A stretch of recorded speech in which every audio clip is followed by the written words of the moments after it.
Welcome to Layer the Alchemist, where we discuss all things heavy metal and hard rock. On today's episode, heavy thoughts, physical media versus streaming and downloads. All right, as you can see from behind me, I'm somebody who likes physical media, physical product. I've got a ton of records. This is just a small part of it, what you see behind me here. I've got hundreds and hundreds of CDs in another room. And before CDs, when I started getting into music in 1980, 81, I was buying records and cassettes. So I bought hundreds and hundreds of cassettes in my lifetime. So I'm somebody who likes physical media. I'm somebody who grew up with physical media. I'm somebody who before I used to go to Tower Records just to hang out and look through the CDs. You know, going to stores, record stores was a big thing for me. But I also stream music, and for me, I have Amazon Music HD.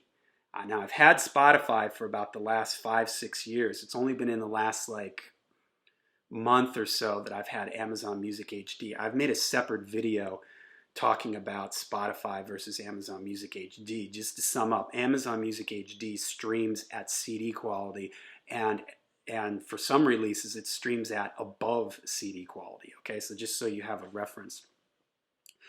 So I'm somebody that still buys vinyl, but I'm somebody who also streams music. When I'm in my house, a big chunk of my listening is vinyl. And honestly, I'll be totally honest with you. Especially now that I have Amazon Music HD, I barely listen to CDs anymore because I get CD quality with Amazon Music. Sometimes I get better than CD quality with Amazon Music. And if I have it on vinyl, I'm going to listen to it on vinyl first. But as much as I love physical media, I understand why we've had to, the importance of where streaming sits in music nowadays.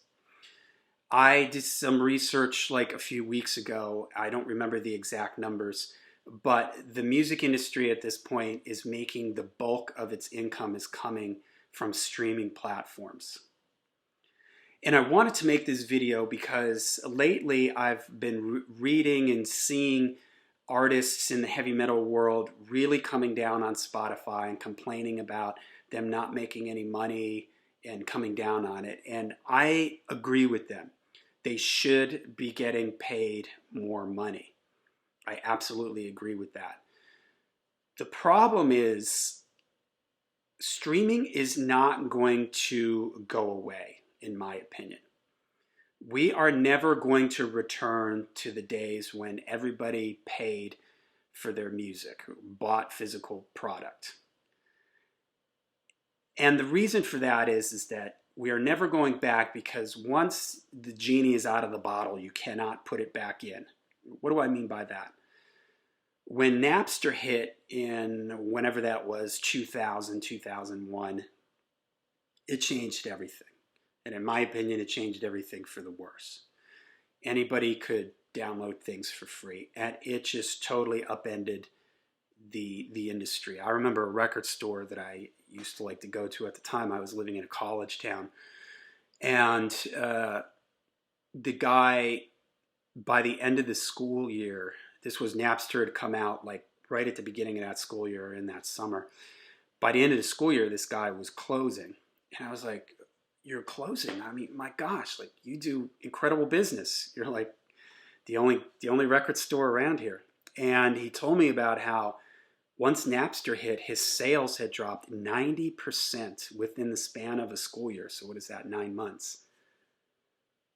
Everybody was just illegally downloading stuff. And that was, for me, one of the big negatives. I was somebody that I still was buying stuff, but I was in the minority. And it decimated the industry, the record companies, all that other stuff were affected. Now the problem is that, and a lot of people that are younger may not know this, that it took a couple years before iTunes came out with iTunes. Apple came out with iTunes, where you could pay to download something if you wanted. So there was, in other words, there was a void there of a few years where you couldn't legally download something if you wanted to. And that left this big chasm where everybody just was illegally downloading stuff. And it changed the way people consumed music. Apple came around with iTunes then, and the iPod and all that, and it changed the way people consumed music. So now you have multiple generations at this point that have never bought a physical piece of music. They do all their music listening via streaming or YouTube. I mean, does anybody illegally download anymore? What is the point? Why would you do that? I talk to younger, like college kids and high school kids, and I'm always curious, and I ask them how they listen to their music. They're all streaming, Apple or Spotify or whatever, or they just listen on YouTube. Nobody illegally downloads stuff anymore. Nobody wants to get viruses on their computers, and why should you? Anything you want, you can pretty much find on streaming, and the oddball things that you can find, like let's say you're into bootleg recordings. I do this all the time. I go on YouTube and I listen to some live bootleg recording from the 70s. They're like practically all on YouTube at this point. So there is no point in illegally downloading. So there's generations now that have never bought a physical piece of music. This is how they've been raised. They've been raised on streaming and YouTube and listening to stuff through their phones and their computers. So they're not going to all of a sudden start buying physical product again. And I know somebody's going to say, what about the record revival? Well, that makes up a very small percentage of record sales. Like I said, the huge bulk of income coming in for record companies now is coming from streaming. And yeah, I know that record sales are up, but it's still it's not really that much. And hey, I'm all for it. I mean, bring it on. I love it when I go into a record store and I see teenagers buying vinyl. But how much longer is that going to last? That's a topic of another video that I've got lined up. When is the vinyl bubble going to burst? I think that we're getting close to it. That's a whole nother video. I'm happy that people are going back into record stores, even if it's sometimes the motives. I don't know why. I see people that buy these things and they're not even listening. Some of them aren't even listening to them, but whatever, who cares? They're buying a physical product. It's supporting the band. That's awesome.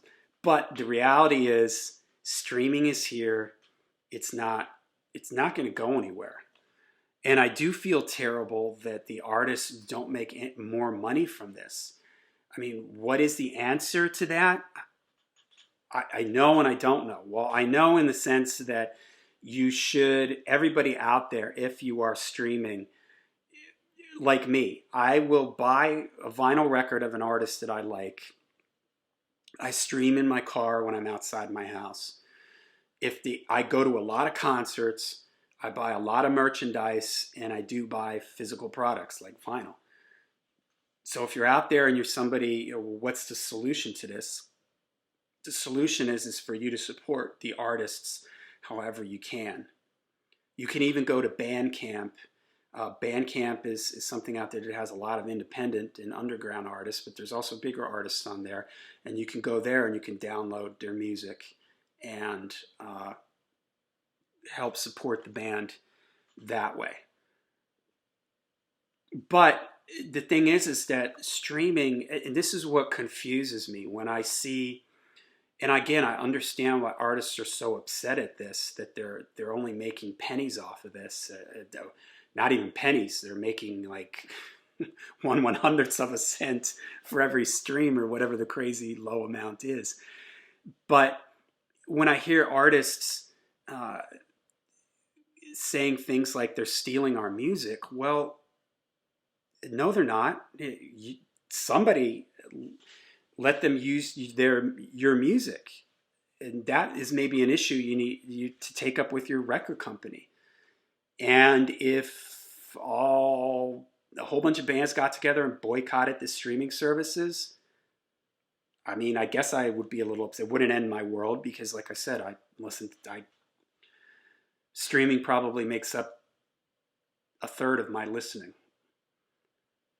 But for all these other people out there that this is how, what you want them to go back to illegal downloading? I mean, maybe a solution to this, and I would totally support this, would be some sort of streaming service that specializes, let's say, in heavy metal or obscure rock, 70s rock, heavy rock or something, heavy metal, heavy rock. And it charges a little bit more, but it pays the artists a decent amount. I would support that. Would it be enough to keep something like that alive? I don't know. But to be honest with you, and I think at this point, again, the genie is out of the bottle. People are used to streaming stuff. They're not going to go back. They're not going to suddenly start buying physical product. And when there's stuff that's borderline like something that I'm sort of interested in, but not so much to buy a vinyl of it. And if it's not available on streaming, if I can't even find it on YouTube or something, I'm probably not going to take that leap to pay $25 for a record that I'm not totally interested in. But if it was on streaming, I might give it a listen. There have been some albums that were like that, where the artist didn't put it on streaming. I wasn't interested enough in it to buy a physical product, so I just never listened to it. Again, I think it's a shame that the bands can't make more money off of this, but in some ways, the artists have to embrace, they have to find a way to embrace these technologies. You know, I saw a video with it was kind of a round table thing with 4 people that worked at record labels and metal record labels. And one of them who she was younger, and she talked about how the metal artists, especially the older bands, have to start embracing these new technologies more. And she said, we need to look at the electronic dance and hip hop world. They embrace these things. For them, this is probably the only way that their music gets out there, is via streaming. If you're Billie Eilish, can you even buy a CD of her? I don't know. I'm guessing, but it's probably a very small part of her sales. So for her, it's more from streaming and these big rap artists, and somehow they're making money off of it. Look at, I don't know what the guy's name is, the guitar player in Trivium. He has a Twitch channel where he makes money off of that. He does all these, like, he just embraces all these different avenues and things that are out there now. You know, I saw some interview with him, or listened to an interview with him, and he just talked about how you have to do that now in order to make money, in order to survive. You have to embrace all these technologies.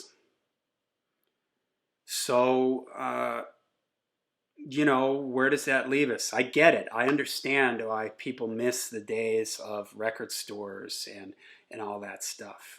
But for a lot of people, music to them is just what's the most convenient way for them to get it. They don't care that much about the quality. They just want convenience, and they want a reasonable price. All right, I'll give you an example in another field here, another world. I have a friend that's really into movies. He's into collecting movies. He goes out and buys the DVD, Ultra, Blu-ray box set thing. He's got a expensive DVD player. He's got all this stuff. And me, I could care less. I can't remember the last time I bought a DVD. I stream as much as I can when it comes to movies, because I have way too much music-related physical stuff laying around. I don't need any more DVDs. I already have a ton of DVDs. So when I can, I just stream. And my friend looks at me like, oh, you know, What's wrong with you? You got to watch this movie and this such and such a quality. I'm like, I don't care. I'm all about just convenience and price when it comes to my movie watching. There are some things that I collect, and now does that mean that I want DVDs to disappear? No, because there are some things that you can't get on streaming, and if I am out somewhere and I see something really cheap, I might buy it on DVD, but I'm that guy in the music in the movie world. I'm that guy that doesn't really care about quality, that doesn't care about physical media when it comes to DVDs. If something came out and nobody's making any more DVDs, I really wouldn't be that upset. I'd be a little mad because there's some things that I like that you can't get on streaming. But if everything was available on streaming, I would not care. And my friend loves to wax nostalgia about hanging around Blockbuster and all that stuff. And I'm like, man, I only have bad memories of Blockbuster, being irritated and annoyed waiting in line on a Friday night. It means nothing to me. Now, that's a record store. That's hanging out at Tower Records, looking at magazines and just flipping through CDs and stuff. That's a record store. For me, that's music. I want to have pristine quality. I want to have the best quality. I spend all this money on a record player and a receiver and all that. Whereas my friend, he doesn't care. He listens to Pandora radio. So it's all where you're at with it. So I guess what I'm saying is that I think that there is a place for streaming. I don't think it's going to go away. I don't think that you're ever going to see physical media return to what it was in the 80s. So things have changed. It's okay to embrace both technologies. I sometimes see people that are like almost apologetic that they stream, and I'm like, that's okay. I mean, I encourage people to when I had Spotify, I had the Spotify Premium. I paid, extra money for that. I pay for Amazon Music HD. And in the meantime, we have to support our artists, especially in the heavy metal world, because the heavy metal world, and I think that heavy metal fans and hard rock fans, they're good at this anyways. We like to buy things. We like to buy things like this, Little Eddie guy, and t-shirts and records and 7-inch singles and box sets, and we like to go to shows and stuff like that. So in the metal world, hard rock world, streaming doesn't bring them the income that I feel bad, because they were more about the physical media. So we got to support our artists. If you can buy something from Bandcamp, if you can, maybe they have some fundraiser thing. Just today I saw that Fear Factory is having a one of those like pledge campaign things to help them record their next record. I mean, support the artists, support them however you can, because how much longer can, I agree with streaming. It doesn't pay enough. And there does need to be something. And I blame the record companies for this. That's the thing. I don't blame Spotify for this, because Spotify just created this thing and went to the record labels and said, can we use your music? And here's our payout fee. And the record labels agreed to it. And in some ways I can see why the record labels agreed, because when everybody was illegally downloading, they weren't making any money off of that. So now what they make off of streaming, which is in the billions, it's money that they weren't getting when people were illegally downloading. And this is technology. Things change. The internet. I saw somebody on TV and they were famous, metal commentator, and he was talking about how the internet kind of ruined everything, and now there's, back in the days before the internet and everything, before anybody can put their stuff up on the internet now. And back in the day, the record companies were like gatekeepers. The A&R guys were the gatekeepers. It's okay, your stuff is good enough to go out, yours isn't. Well, do we really want to go back to that? I mean, I really didn't like a lot of the stuff that the gatekeepers thought was good.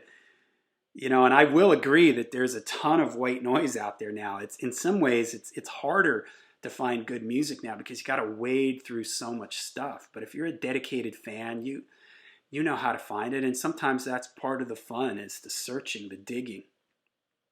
So do I really want to go back to people restricting what we listened to and what was available? I love the fact that some band anywhere in the world can record something on their own, and by the next morning it can be available to everyone in the world. I think that that's awesome, and I've discovered some really, really great music that way.